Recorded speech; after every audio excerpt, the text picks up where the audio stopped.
It is very rare, in my opinion, that I've met people who have built great businesses for a bigger paycheck. You're right. There's nothing wrong with money, and I love money, and I love toys, and I love to spend it, but I love creating value, not just for customers, but for the people I employ.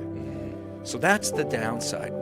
Because it seems so accessible, it's made it seem easy for the wrong reason. The second part of it, I developed this mindset because it was so hard that success wasn't about big steps. Success was 1 inch at a time. Yes. So on the days where it seemed like the world was against me, where the pain was so great that it was physical, as long as I moved an inch, like even a half inch, constant forward momentum.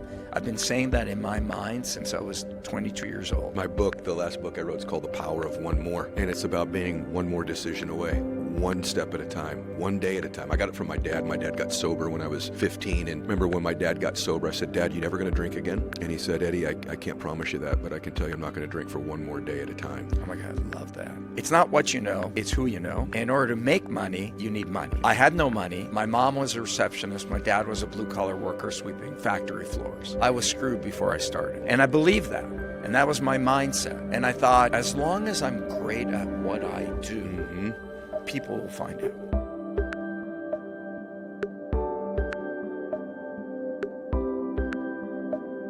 Welcome back to the show, everybody. It's odd to introduce this person because all of you know who he is, but since some of you are listening on audio and can't see him, You're too nice. It's just a fact. I think of a serial entrepreneur. I think of somebody who, I'm going to tell you what I see in you from a distance, we just met. I like the fact that you treat people so kindly when you give real feedback. I think you're like the kind shark, the one with real wisdom and poise. There's like an elegance about the way that you communicate. And by the way, that's why he's such a great speaker on stage. So if you've seen him on Shark Tank, you've seen him there. He's a tremendous stage speaker, best-selling author, serial entrepreneur.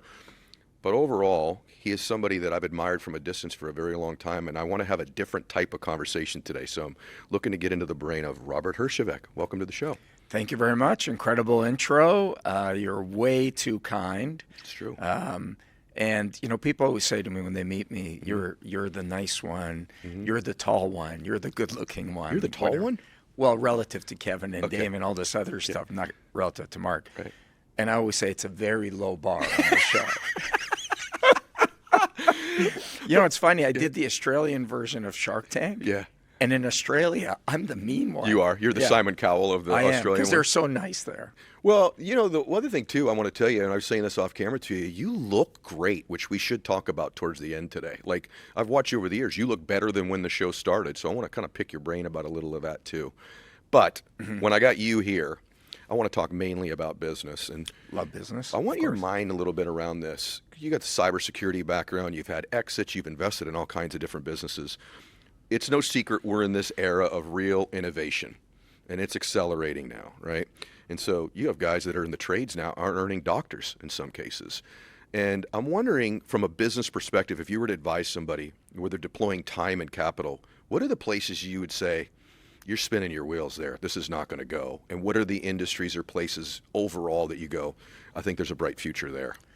Yeah, so obviously my background is cybersecurity. I've been doing it since I was 21, just kind of fell into it. And but in the last few years, I've really gotten very deep into AI. So I think we're going through a technological revolution. That'll be the greatest technology revolution in our lifetime. And I was there at the beginning of the internet, and I thought, in my lifetime, that was it. The internet, AI will transform everything. So, and just like anything, just like business, there'll be huge winners and big losers. And I think it's going to be very uncomfortable for the next 3 to 5 years. Okay. The places that I would stay away from are anything that's repetitive, anything that's mundane. What do you mean? Give me an example, if you don't mind. Law clerks. Okay. The basis of law at a lower. So if you think of a typical law firm, you've got clerks, you've got research analysts, and then you've got the lawyers up top. Everything up to the actual litigator, the relationship component, is going to get outsourced by AI. Case studies, what does it mean? All of that kind of stuff. So any kind of those administrative type tasks, hugely valuable, but the key used to be who can find the best research.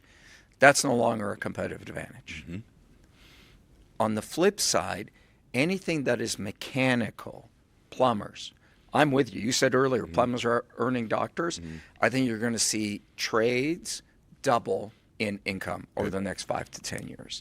Because number one, so few people want to do them. That's right. And it can't be replicated with AI. Is that a yet? Is that a yet? It can't be replicated with AI. Could you see a day where I have a guy right now that's exiting that I coach, and he'll actually be on the show, so I'll wait to have him on. But he's having $1 billion exit from the trades, garage door, plumbing, things like that.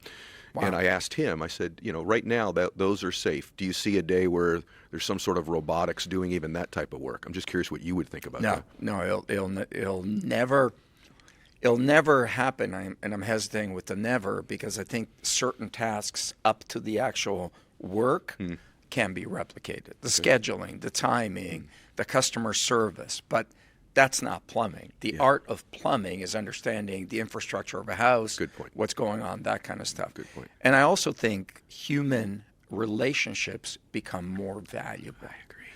The guy or girl who can sit down, talk to people, build a bond, AI is never going to replace that. Boy, I thoroughly agree with that. I just did a whole coaching call on it. I've had most of the sharks on.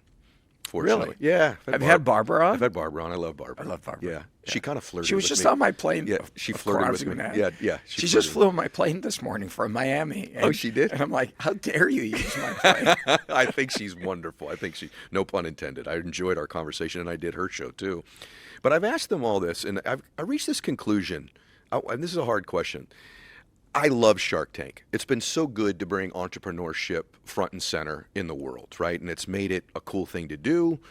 It's made it something that more and more people are intrigued by. I think it's less mysterious than it used to be. But I wonder your thought, and I asked Damon this, and I don't feel like he answered it completely. Sometimes I think it's done a little damage in this sense, so just stay with me, and I want your feedback on it. Everyone thinks they're an angel investor now. And there's so many people I know that have frankly lost a lot of money. It's also made entrepreneurs that are startups in a big hurry to raise money all the time.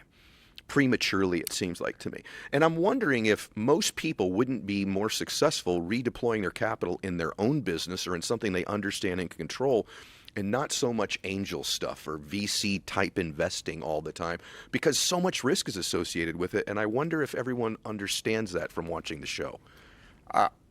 So, best comment about Shark Tank anybody's ever said to me. I mean, really, really astute of you. First of all, undeniable what Shark Tank's done for America. Right. And globally. I mean, the show runs in 54 countries. Wow. I'm the George Clooney of Portugal. It's great. It's demystified being an entrepreneur. It's taught America the language of business. I mean, think about it. I had never met anybody who'd started a business until I was 26 years old. Likewise. And then I was like, you own the business? Like the government thing? Like, wow. All of those things are positives. There's 2 negatives of the show. And by the way, the positives far outweigh the negatives. I agree. But there are 2 negatives. And the first one is a general negative with social media. We have made the pursuit of wealth seem like that's the goal of business.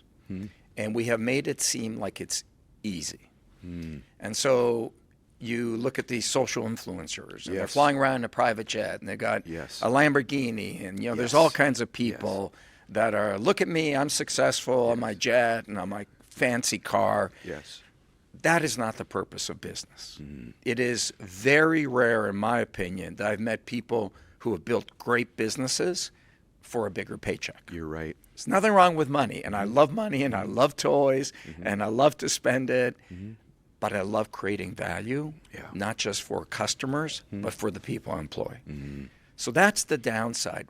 Because it seems so accessible, it's made it seem easy for the wrong reason. I agree. The second part of it, as you say, is Like I just had lunch with somebody yesterday. They wanted me to go into their business with them. And I was thinking of maybe I'll go in as a partner and buy 50% of it. And the guy's telling me about it. And he's like, we'll get it up to like 10 million ARR and then we'll raise equity. And I'm like, why do we need to raise money? Right. And he looks at me and goes, well, we could go out and raise 50, 100. Because that's what you do, right? Yes, I think. Why wouldn't we just fund it? Right. Like, why wouldn't we just use the cash flow from the business to fund it? And that is the downside of our show is I think I used to work for Warren Avis. Okay. The guy who started Avis Rent-A-Car. And he was this old, scraggly guy. And I was just a young kid, didn't know anything. But he gave me an incredible piece of advice. He said, kid, if you ever start a business, your only payback is your equity. Yeah. Hang on to as much as you can, as long as you can. And on Shark Tank, people are giving up 40%. They're like, why would you start a business and give up that much equity? I know. So I'm with you. Okay. But in the light of having ignorance and not understanding business, there's far greater good than bad. But and Kevin and I argue about this all the time. Every business I've sold, I owned 100% of. There you go. I funded it with credit cards. There you go. The other thing is, if you ever watch the show, people come on and they'll say, I used my house as collateral. And the shark's like, oh my God. And I'm thinking, every business I started, I used my house as collateral. Exactly. I love that. Right, I do too. Because if it didn't work, it was my ass on the line. Yes. I have no problem with that. We had the guy on recently. I feel bad that I'm not remembering his name, but he was the president of Tesla for about a decade. And he shocked me on the show saying that they ran the company for a decade on 3 months operating cash. And I thought, and his theory with him and Alon was that kept them lean and mean. It made them, they had to make strategic decisions all the time of where to deploy capital. I'm sure they could go into reserves when they needed to. But the point was, it wasn't rich with cash all the time from raising money from people. And sort of, sometimes it can dilute the value. I think a lot of people don't even know what the term dilution means. You hear someone exited their company for, that's the other thing on social media. So-and-so had an exit for $60 million or $100 million. You don't know how many other investors there were. You don't know what their debt was. You don't know a lot, right? And that's one of the things that concerns me too. But I love the show. I asked Damon this and Barbara, so I'll ask you. Would you be wealthier had you not ever invested in any of the shows on Shark Tank and taken that capital and just deployed it in businesses that you controlled completely yourself? At the risk of sounding incredibly arrogant, it's such a small amount of money relative to what I deploy that, not really. I don't think that sounds arrogant. But I think the primary goal of Shark Tank, if all the sharks are being honest, is, and there have been some huge winners, and I've had a couple of big winners, but really it's to help entrepreneurs. Most businesses that come on the show don't need the money. They need help. When you're starting out and you're 0, 5 million, 10 million, is 500,000, 200,000, is it going to change the course? What you need is guidance. Which way do I go? Money wouldn't have helped me grow my business faster. If I look, my last company, I built it to what we were about 400 million from zero with my own money. Awesome. Would I have grown it faster if I had an investor? Absolutely not. Would I have grown it faster if I knew what I know now? Absolutely. I hear you. Like if I had you sitting there with me or Mark or somebody along the way, it would be a bigger business. See, what I thought you were going to say there, by the way, again, just acknowledge, I agree that. There's that Chinese proverb, if you want to know the road ahead, ask those coming back, right? To find somebody. I've never heard that. It's good, right? And so have some sense of direction. But what I thought you were going to say, because I do think there's a lesson in this day and age, you and I are both feeling the same way about the influencer entrepreneur space. It concerns me about people not understanding how hard it is and how long the hours can be. And here's what I think. I thought you were going to say one of the keys for the show is that they're getting exposure through the Undeniable. show and relationship or connections that you all have. And the lesson in that to me, and I want to ask you about this, is business when I was growing up was more about who you know.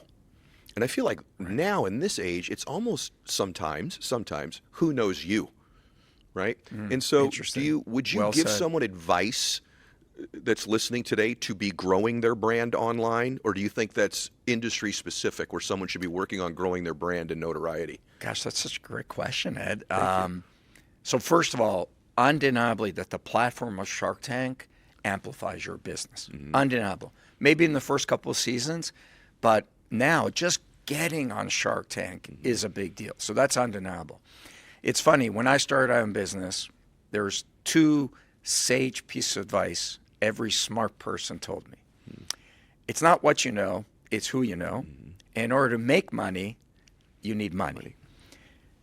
I had no money. My mom was a receptionist. My dad was a blue-collar worker sweeping factory floors. That's a great story. I was screwed before I started.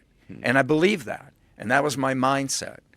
And I thought, as long as I'm great at what I do, people will find out. And I carried that for a while. And then one day I realized, no, that's not true.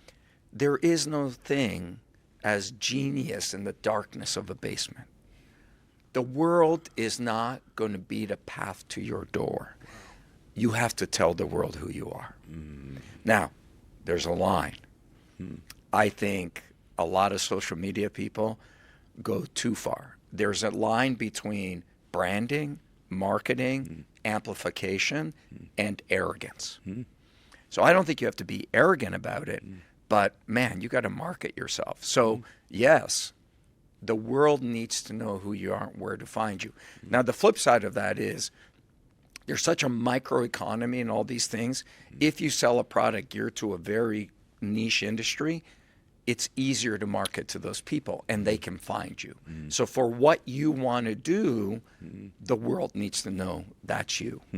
That's a great nuance right there. That's really good. Man, I'm really glad we're doing this today, actually. This is such a good conversation. Do you feel that everyone could learn to be an entrepreneur, or do you think some people, there's just, I feel like if you cut you open, or you cut me open, or you cut most entrepreneurs that have some success, That's such a great question. you know, there's something in there. I don't know what it is, if it's a relentlessness, a hunger. I don't know what that thing is, but I don't know that everyone has that. What do you think? If you're someone who pays attention to performance like I do, long-term outcomes, and making smart investments, it may be worth taking a closer look at your sleep quality too. Sleep sets the stage for the rest of your day. It's the time when your body quietly goes to work to heal your mind and your body, steady your mood. Let me tell you something. From all the stuff we've talked about for longevity and performance, sleep is now the number one thing they're focusing on. So when sleep feels like a struggle, it affects everything. Your energy, your focus, heck, your patience. Everyone I know trying to live longer and healthier, their number one thing is sleep. Not sure where to start? A sleep consultant with a licensed sleep expert or our clinical grade home sleep study provides the professional insight you need to uncover the root of your fatigue. The test is a simple and affordable alternative to a sleep lab and can be completed in your own bed over one night. If you've been overlooking your sleep while optimizing everything else, this may be the missing piece. Visit sleepdoctor.com to stop guessing about your sleep and take the first step to waking up rested and ready. Everyone has that. Okay. A good friend of mine was a priest, and he gave me one of my best friends, and he said when I was going through a really, really rough time, I actually ended up living at the homeless shelter in Seattle for a while. That's a long story. Wow. And he was there, and he said to me, "You will never see anything in life as amazing as another human being." And I really believe that. And I believe if you cut me open, if you cut you open, if you cut everybody here open, everybody has that in them. What everybody doesn't have is the willingness to endure the pain that's required to get to those goals. Everybody wants to be successful. Very few people are willing to pay the price. So good. And it's so true. When I was younger, I wanted to be rich. I mean, who doesn't want to be successful? Yeah. Nobody wakes up purposely and says, I want my life to suck. Right. That's a defense mechanism. Anybody who says to me, oh, I wouldn't want that, that's a defense mechanism. But I think eventually you get to a point in your life where the pain of how you're living, you're either willing to accept and bitch and complain or endure, or you got to change it. I wasn't born an entrepreneur. I just didn't want to live like I was living. Like the pain of it was too great. And so you learn and you screw up and you're bad at it, but you keep going. So to your point, yeah, it's in you don't have to be a great athlete. You know, we talked about Tom Brady before. I'm pretty sure Tom Brady was born with a certain physical skill set. I'm sure he worked really hard and was really determined. But to be an entrepreneur, you don't have to have any skill set. You don't have to be able to sing. You don't have to be able to dance. You don't have to have any physical ability. There's fat ones, skinny ones, good-looking ones. I mean, it ranges the entire spectrum. The commonality is the willingness to endure pain for a greater purpose. And so if I cut you open, do you have a greater purpose? Are you doing it to make a paycheck? Because those things are very superficial. You're right. So if you want to make $100,000, you're making 50, and then you get to $100,000. What do you do then? You change your goals to make 200. It's empty. It's funny. I wonder if this is you now too. I did it in the beginning. I wanted to be rich, just like you said. But then I found out you better have a greater purpose through the dark times, because the absence of that thing you want is going to endure for a really long time. Right. So there have to be other reasons, right? As I've gotten a little bit older, because you just said I don't sing or dance or anything, to some extent, and I really like it this way, my entrepreneurial journey now is almost like my art form, my form of expression almost. In other words, I can't sing or dance, but the things that come with being an entrepreneur is sort of become like a form of expression for me, teaching it, living it, coaching people, mentoring people. Interesting. I think I see that in you though too. Same. Like I find my ability to see the world and the disassociated pieces and have it come together. I think of that as an art form now. Now, do I think that, or because I'm not good at anything else I think that? Maybe. But listen, I always say to my wife, who's an incredible artist, I mean, thank God I had no talent for singing. Because if I had even a little bit of talent, I'd be super broke but happy singing Eagles songs in a bar. By the way, my son's here today, and I've told him all this time, I don't have any great talent to fall back on, so I had to learn to really work hard. I mean, I think I have certain superpowers in terms of my strength or resiliency or those things. I think that's pretty good. What is your greatest superpower? I was going to ask you yours, which is far more interesting than mine. I'm curious to see what you're going to say. Well, I got to tell you, I hope this sounds with the humility that I mean it to sound. I think it's my ability to connect with people, and I love people, meaning whether that's one-on-one in this sort of environment here, or being on a stage and speaking, or being in a boardroom, or back in the day being able to sell. I think it's my ability to connect with people and sincerely believe in them. Sometimes my family will tell me one of my great strengths is how much I believe in people, see them as they're going to be. And oftentimes they'll tell me, yeah, but Dad, that's not who he is right now. You know? Right. And so I think that's probably I don't think I have super high IQ. I think I have pretty good EQ, though. I would say that is probably you're very, very good with people, obviously. I mean, you're very engaging. Thank you. What do you think yours is? Adaptability. 100%. I mean, I'm very good, but you're tremendous with people. That was a skill set I had to learn because I was really bad at it. But the one thing I did have naturally, just through being beaten down all the time, was the ability to get up. And Damon and I talked about this. I think if you threw me in the middle of a jungle or in an environment I didn't know, I'm highly confident I would survive and figure out the game. So it's not about how you do, it's about, what's the Muhammad Ali saying? It's not how many times you get knocked down, it's how quickly you get up. And the amount of pain and negativity that was thrown at me when I was starting out it affected me, but it never shook me to my core. It never stopped me from getting up the next day. You never quit? You never had this impulse at some point to go, hands up, done? No, never. I've had really crappy days. I've cried. I've been in physical pain because I was so scared. But it never stopped me. And I developed this mindset because it was so hard that success wasn't about big steps. Success was 1 inch at a time. Yes. So on the days where it seemed like the world was against me, where the pain was so great that it was physical, as long as I moved an inch, like even a half inch, constant forward momentum. I've been saying that in my mind since I was 22 years old. I love you, brother. We're kindred spirits. My book, the last book I wrote, is called The Power of One More. And it's about being one more decision away, one step at a time, one day at a time. I got it from my dad. My dad got sober when I was 15. And remember when my dad got sober, I said, Dad, you never going to drink again?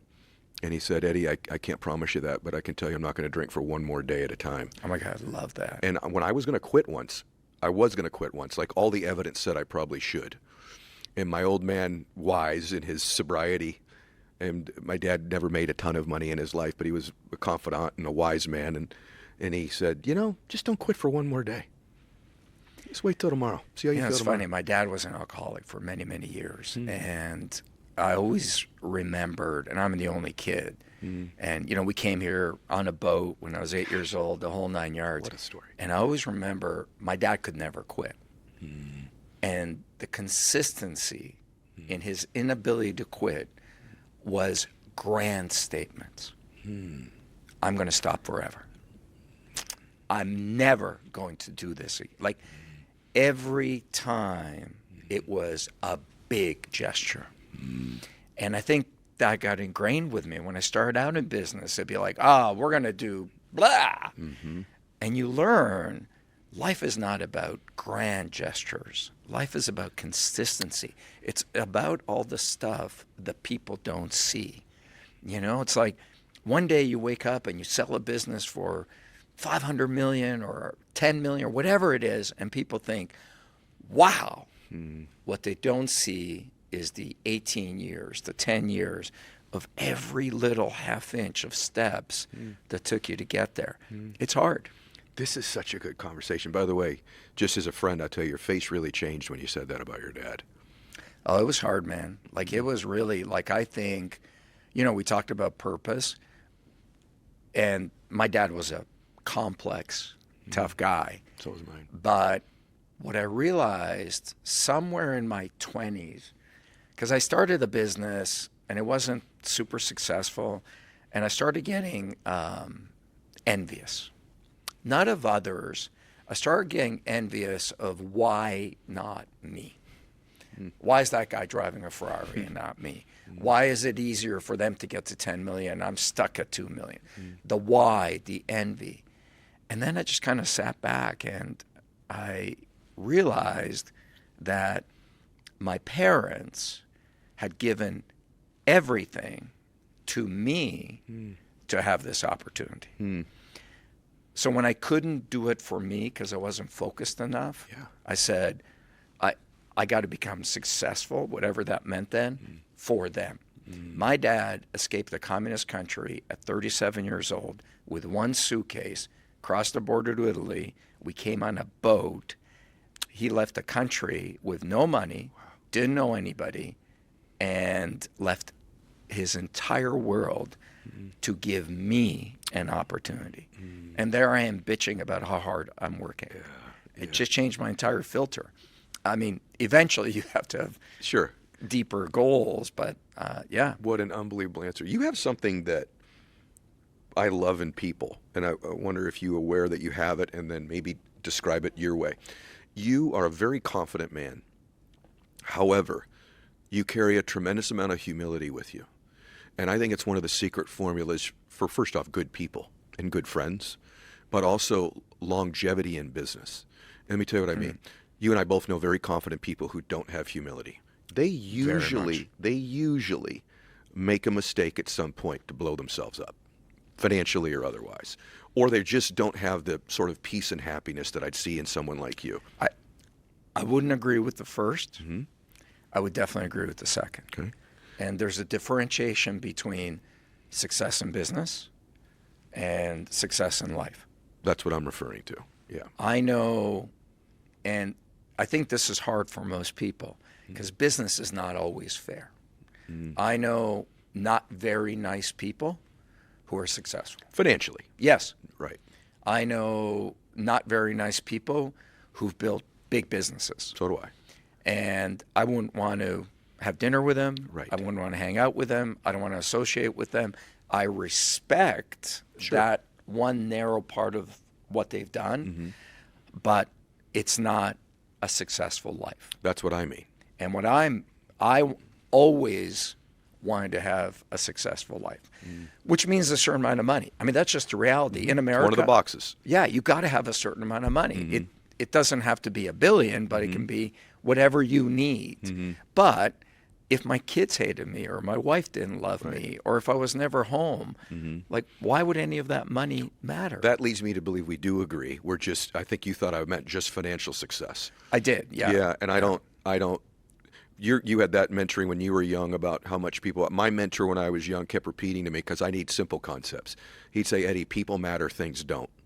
People matter, things don't. And it's not that having things isn't great. You and I both have a lot of things, and it is cool to have things. It is very cool, yeah. But I have found that that's not sustaining joy for me. Sustaining joy for me is the people in that home. Same. It's so funny you say that because people that don't know me always think I'm about, the cars, because I used to race cars and I love airplanes. Like I love to play. Yeah. But what I love more than the things is the joy of life. You do. Like, another thing my priest said, you can wake up every day and believe everything is a miracle, or you can wake up every day and believe nothing's a miracle. I am full of joy. You are. I love to play. I love my family. Like I just go all the time. Yeah. But I think I wasn't this in my 20s or 30s. I was always full of joy, but I worked really hard to get here. Like there's no balance for it. Yeah, and that's the question. And so I think I know what you're going to say, but I really, pause for a second on this one. Is it worth it? And I know your initial reaction will be definitively yes, and maybe after some thought it will be as well. But what I mean by is it worth it is you and I are both, we're not 23 anymore. It's a Saturday. We're in Boston today. We both travel a bunch. Right. We're on the road a lot. There's a little scrutiny that comes with being a public person. Your phone blows up every single day just like mine does, right? And so there's a lot that comes with being an entrepreneur and continuing down that journey all the way, continuing to climb the metaphorical ladder of life. Do you ever evaluate, is this worth it at this pace? Because you do seem to be very joyful and very happy. But if someone asked you that, like, truly, Robert, is this all worth it? Or was there a level where it was definitely worth it to there, but maybe there's diminishing returns beyond a potential point? Gosh, great questions. Thank you. Yes, it's worth it. And I cannot not think it's worth it because I feel it would be disrespectful of me to feel that way. To God, to the universe, I am so fortunate to be sitting here with you that to say, oh, it was good until here and all the goodness that came with it, but now it's not good. Like I am so grateful for all of it. Some of it becomes uncomfortable after a certain point. Like I've been on Shark Tank or a version of Shark Tank for 22 years. My goodness. And so, sure, I go out to Fenway, 50 people want to take a picture. If I'm with my kids, is it uncomfortable? Would I want to do that? Not really. Do I do it with joy every single time? Yes, I do it with joy every single time. Because I don't know what my discomfort means to that person. Robert, right? Like it's so just incredible. Like I'll tell you, the other day I did a speech in Phoenix, and like you, I'm done with the speech. I'm rushing out, and as I'm leaving, the sound guy is taking my mic off, and he whispers to me, he goes, "Oh, I'm really sorry, man. Like, can I get a picture?" And last thing you want to do is take a picture after you've just spoken to 5,000 people, right? Like, and I'm like, And I almost feel bad. I'm like, oh man, sure, right? And I take a picture, and the guy's got a tear in his eye. And I was like, oh, thank you so much. You don't know what this means to my son. Yeah. And as I'm like, great, thank you. I'm literally trying to get out the door, and he says, yeah, he just had brain surgery. Oh my gosh. And so I stop, and he shows me a picture, and it's this 10-year-old kid. He's got half his scalp gone. He's in the hospital. So I'm like, let's call him. Oh, I love you. So we call him. Ed, you should have seen the look on this kid's face. Like, so what did it take for me for that little level of discomfort, and what did it mean to him? Yeah. And so I always think of every situation like that. Yeah. You know, and I have friends say, oh gosh, I wish I didn't have this much money. I wish I had less. And I'm like, it's just the way you've managed your life. God so, bless you. No. I'm so glad you're who you are. This is really good for me. No, I'm serious. Yeah, I don't know, I've done 900 or something conversations. You and I have met, everybody. I know when I'm in the presence of a really good man. Thank you. You're a really good man. Appreciate that. You're obviously very smart and have had so much success, but you're good. And your evidence, everyone that's listening or watching, like, good things can happen to good people long term. I do believe that. To a point. People misunderstand that statement. I've always tried to be good. I've always tried to lead my life from a place of goodness. What I didn't understand is just because you're good doesn't mean you lose the need to be strong. Just because I'm good doesn't mean that there aren't bad people out there. And I used to assume if I'm good, I don't need to protect myself against the bad. What I've learned in business is, dude, just because you're a good human being, you've got to build up your strengths physically, mentally, business-wise. And, when I started my business, I was like, oh, he won't compete with me. I've had people steal from my company. I've had employees leave my company, take my entire customer base.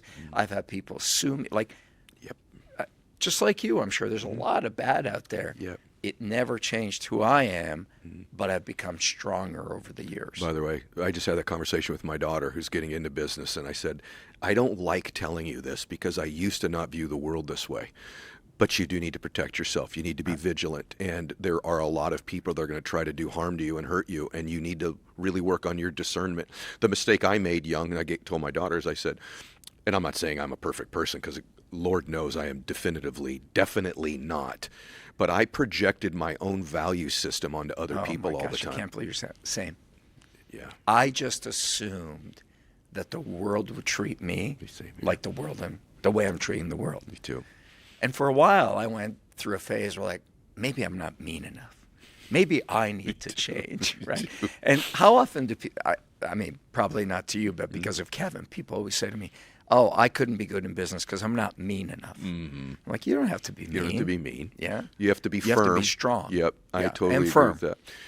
I've enjoyed today. I'm going to ask you one more question. This flew by the way. It flew by.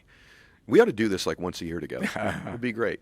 We're at a faith conference you and I are speaking at now. Yeah. I'm just curious of everything in your life, if you don't mind me asking, what role or reliance have you had in your life on your faith? Has it helped you as an entrepreneur, as a father, as a husband, as a son, or any of it? Yeah, I mean, it's been a journey. Same here. So I was an altar boy for many years. You were too. And I think I got to a point because I was forced to do it that I didn't want to do it. And then I went through a phase where I became a convenient Christian, meaning when I needed God, I was a Christian. But when I felt I didn't need him, I wasn't a Christian. I mean, I was never bad. My faith wavered. Yeah. I think I went through a really difficult time, and I got back to Christ during that. And I think it felt to me like I had nothing to give and I had no future and no hope. And he helped me. And then was I going to abandon him when things got better? Wow. And I think it really realigned me and brought me back to that foundation that I've always had. So I have a lot of faith. I mean, I never try to force my faith on others, but I also don't let others undermine my faith. Bro, there's so many similarities. I can't believe you're an altar boy, really. Yeah. I'm just pondering, in this town, by the way, I was, pondering a lot of the things you said today. There's so much depth with you. I really do hope we do this more than more than just today, because I really enjoyed it. It was good for me. Oh, I really good appreciate you saying that. Yeah, it really was good for me. You have such a great platform. Thank you. For hope. Thank you. I think what I love about your platform is that you give people real guidance and hope. Thank you. Because I think a lot of people try to talk down on business with a not reality. It's easy, and look at this, and look at all the stuff you could get. But I think your platform is all about guidance and hope, and I think anybody can do it. Thank you. I named our place here Hope Island. You did. For that reason. I want to bring hope to the world. I mean, this is like a really synergistic conversation here today, bro. Would your kids say that you're a motivating person? That's a great question. One of them's here. What would you say? Be honest. Definitely yes. Definitely. He said yes, but why? Why are you a motivating person? I see how you transform others and how you always carry yourself. Thank you. Oh my gosh. Wow. How you motivate is what I want to be like, and how you carry yourself and serve others. Thank you. Okay. That's success. I agreed. So would your kids say that? My kids are 7. I know they're little. So the greatest moment I've had in the last few years, so my son's 7, he's got ADHD, he has a very difficult time with anxiety. So I was doing a speech in Vegas, and out of the blue, I said, "You're coming with me." Good. So I put on a jacket, we hopped on the plane, we went to Vegas. You know what it's like, everybody wants to meet you, and big crowds were hard for him. He had to sit in the crowd with thousands of people, sat there for an hour, and then afterwards there was like a photo line. It was chaotic, like it always is, which is really hard for him to stay focused. Sure. Through it all, he comes up to me and he puts his hands on me and he says, "Daddy, I'm so proud of you." Oh, gosh. I mean, I was like, gosh. high five, Oh, my gosh. hero. It's no better than that. Because I think if you, it's the consistency of character. Agreed. Right? Agreed. Your son thinks you're motivating. Yeah. I think you're motivating. Thank you. It's not because you put on an act. It's the consistency of your character. Yeah. Thank you. And I think you're motivating. So good today. Anything you want to promote? Anything you want to send them? No. Visit Australia. It's a great country. I don't know. Well, at least go follow him on Instagram if you're not. I feel like there's probably a pretty big overlap between our worlds, so I'm sure most of them do. But please go follow Robert. Thank you for today. Thank you. It's tremendous. All right, everybody. I don't think I have to ask you to share this one. I'm pretty sure this one's getting shared everywhere. So God bless you. Max out your life.